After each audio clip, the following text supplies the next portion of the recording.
You know how there's this promotion of girl power? Not to say that girl power is bad, because there is a thing. But like, there's no such thing as boy power, because boys are already assumed to hold the power, and now they're like, oh, let's give the girls some.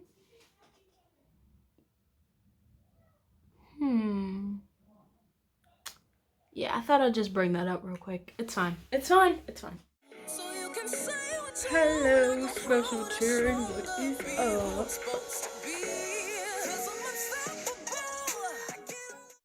Hello, special children, and welcome back to Everything is A-OK.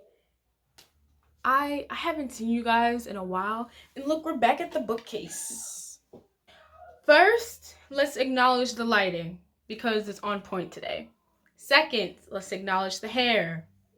It actually, kept itself together for this video. It's like, well, gotta look pretty for you guys, you know? Anyways, how are you guys? How are you doing? I hope you're doing well.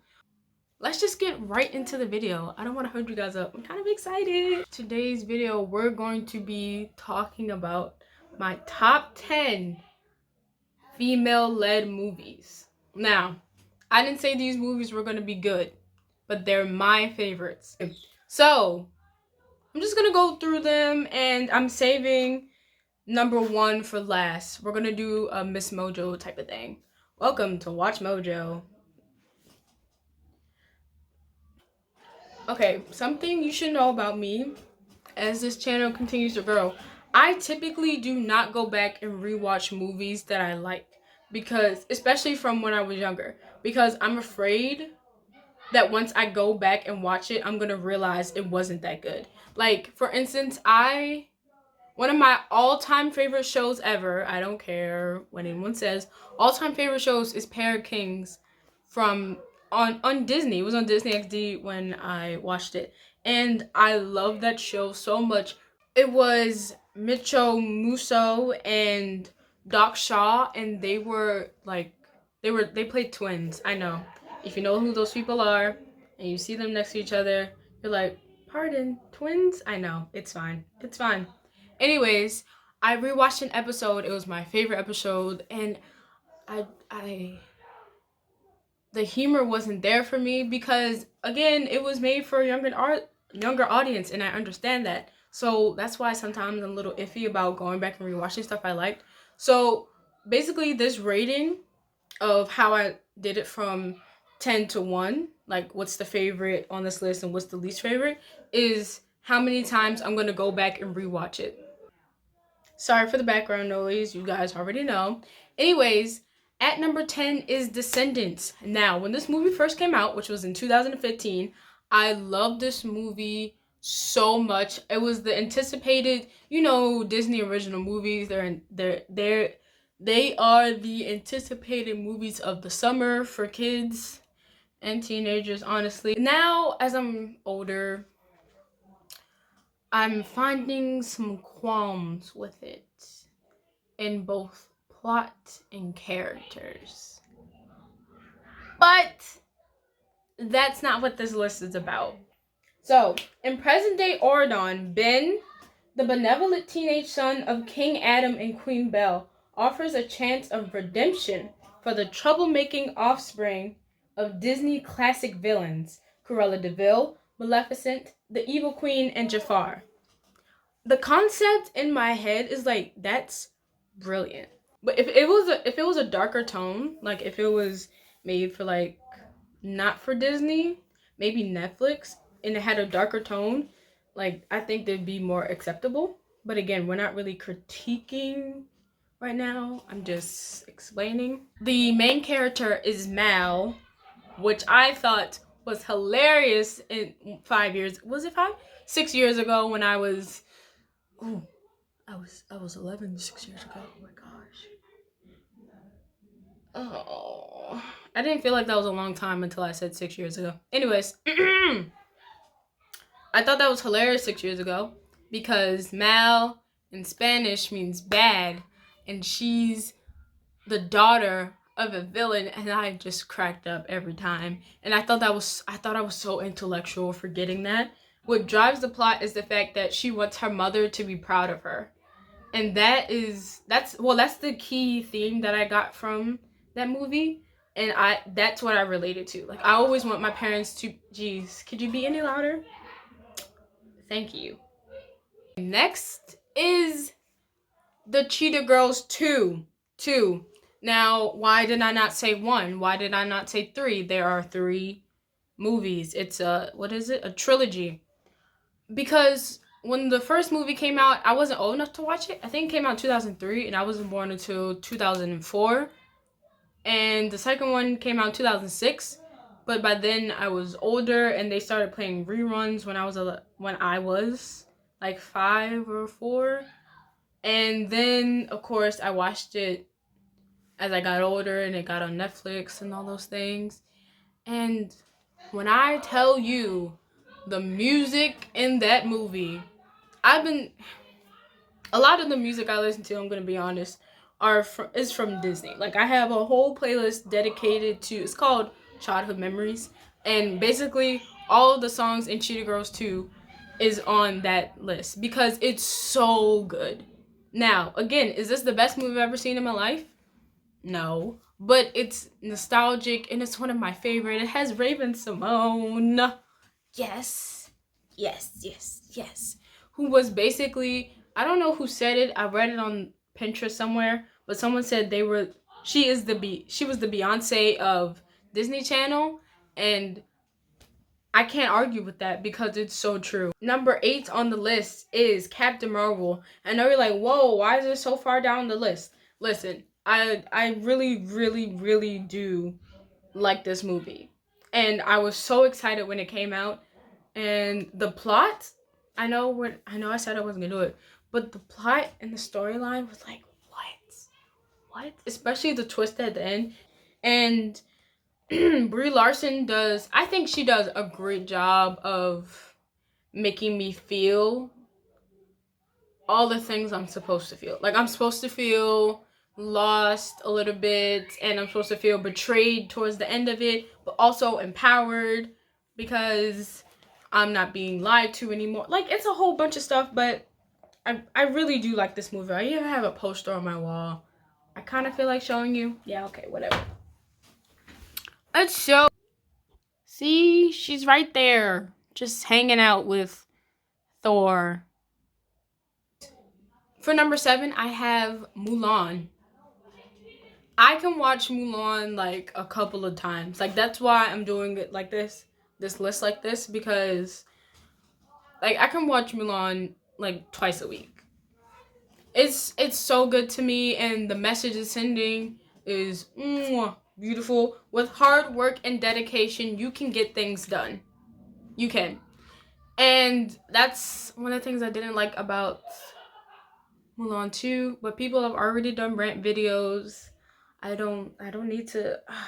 I'm making my head hurt just thinking about it. I don't need to do this to myself right now. I don't need to do it. And she didn't give up even when people were telling her to go home, and because she was a girl. We're not having that. We're not having it. I wish someone would say that. I wish someone would. Number 6, we have Tangled. Yes. Honestly, I was obsessed with Tangled when it first came out in 2010. 2010 to like 2012 were the best year for movies. I was obsessed with that movie. I still kind of am.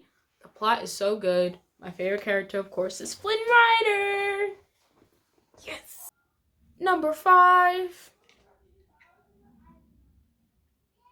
Sorry. Okay, number 5 is Wonder Woman. When I tell you I was so excited when this movie first came out, because DC hadn't done anything like this before, and I'm kind of mad that DC gave the first female-led superhero action movie before Marvel did, even though Black Widow's been in the game since, I think, like 2010. I can be bitter about this forever. Her movie's not supposed to come out till later this year.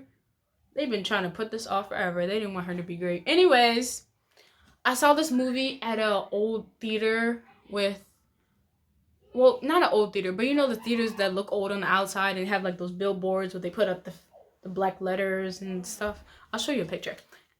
We went to one of those, my mom and my aunt, and it was great. And I loved it. And it was like, it wasn't a lot of people in the theater, so it wasn't a lot of people making noise. And I was just enthralled with the whole story. And it's basically, because I think she appeared in Batman vs. Superman. I gotta rewatch that movie because I have no recollection of her being in it. I guess I just blocked it out. But it's supposed to be her backstory. Again, sorry for the background noise. But I don't know, like with the visuals and the storyline and Chris Pine, I was just and it felt like such a good movie to me. Like just the plot, and there was an entire war going on, like, and that was the focus. The focus was that there's a war and that she needs to stop it. And I thought it was nice that there was a different perspective, because she thought that humans were evil because someone was making them evil, or that humans were fighting each other because they're like under this influence of some higher being who's doing this to them. But no, it's just that humans are bad and they do bad things to other humans. And I don't know, that message is just stuck in my head. So and then the costumes, mwah. And Wonder Woman 1984, we don't talk about her. That movie is a disgrace to the regiment, and I'm still bitter about it. I'm still gonna be bitter about it probably for the rest of my life. But if you want to hear me talk about it, guess what? There's a link to that video in the description. Boom chakalaka.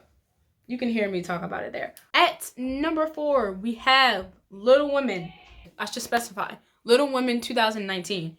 At first, I was kind of confused. Sorry for my little bounty. At first, I was kind of confused because for some reason, they started in the future.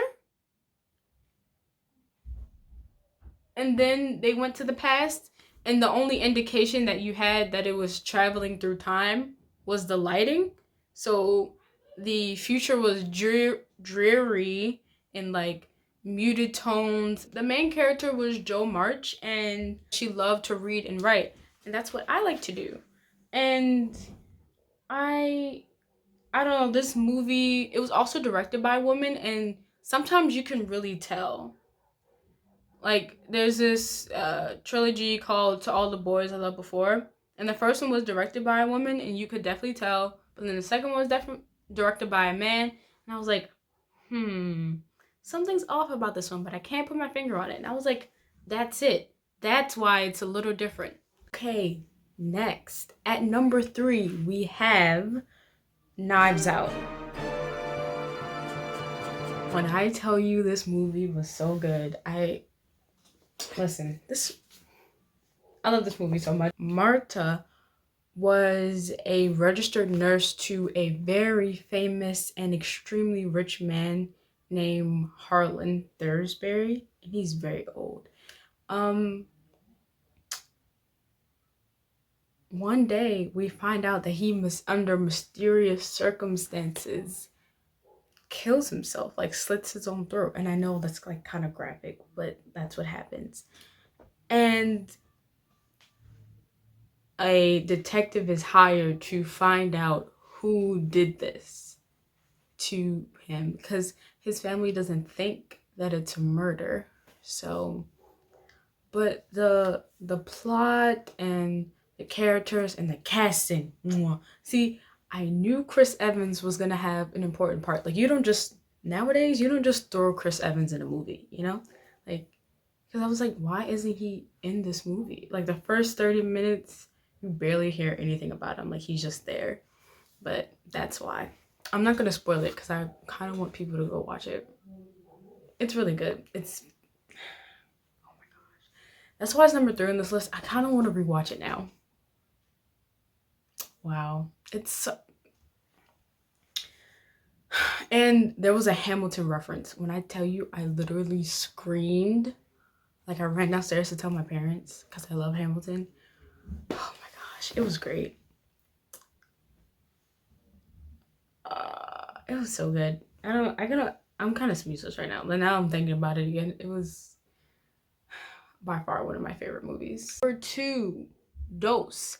We have The Help. I can watch that movie so many times. It's not even funny. Like I'll watch it every couple months, especially with my mom because we like watching that movie together. But the story is so impactful and unfortunately like it's still relevant. So a girl named Skeeter who wants to become a reporter decides to write about the background or struggles of the African American community in her town in I think they are in Jackson in Mississippi. In Mississippi. So she decides to covertly write this book about their tales behind the scenes of the maids and housekeepers of the time. And the book becomes so popular and people keep buying it and they almost end up getting caught. But I wouldn't say the movie is predictable because it's not. It's focused more on the story than the ending. Because, most movies you're just trying to figure out what happens next, but this is just a story just to watch and feel. And the ending, like, it's not even dramatic. It just ends. I think that's why I like it because it's more of a movie where you pay attention to the story rather than the ending.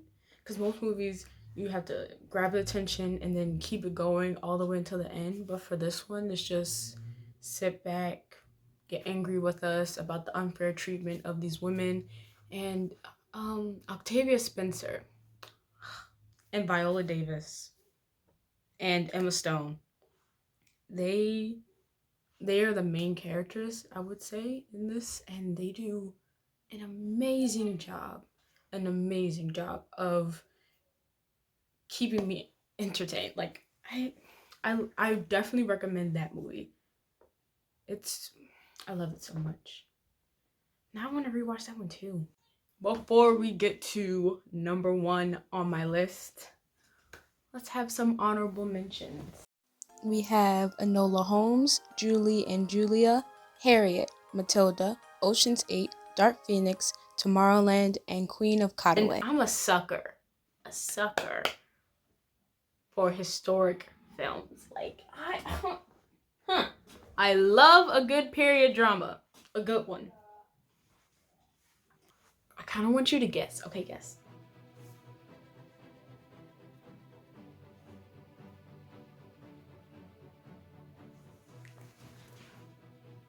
My favorite female-led movie.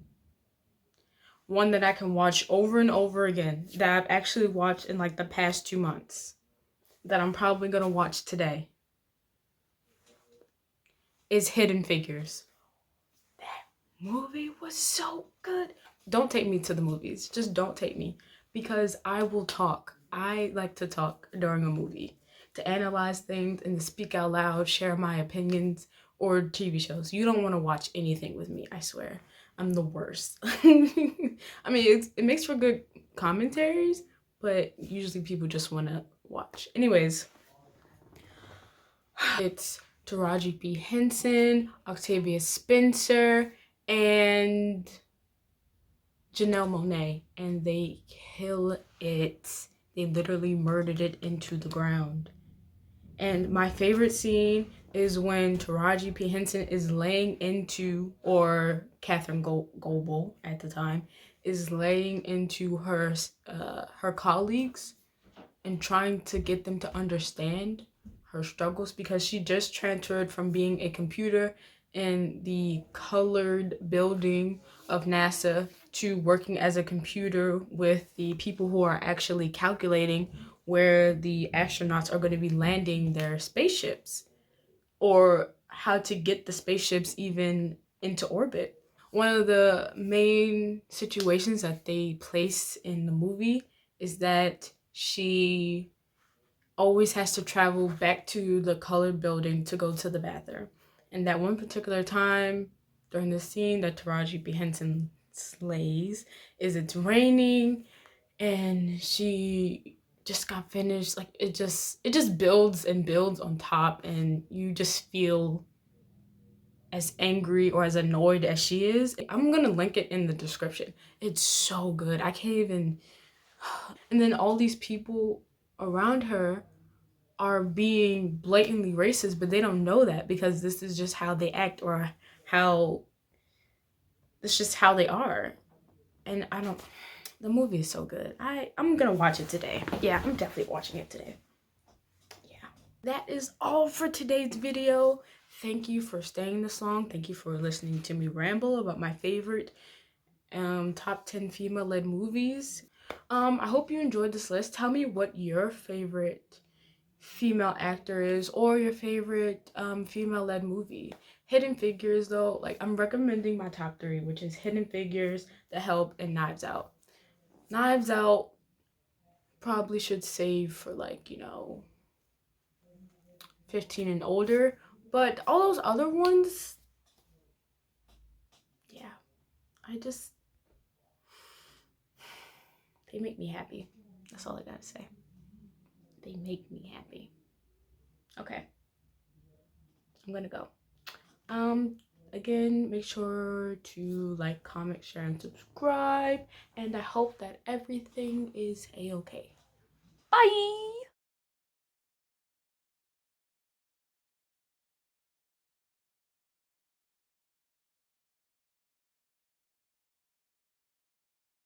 How they hold up with this description of Mulan. Fearful that her ailing follow. At least I'm pretty.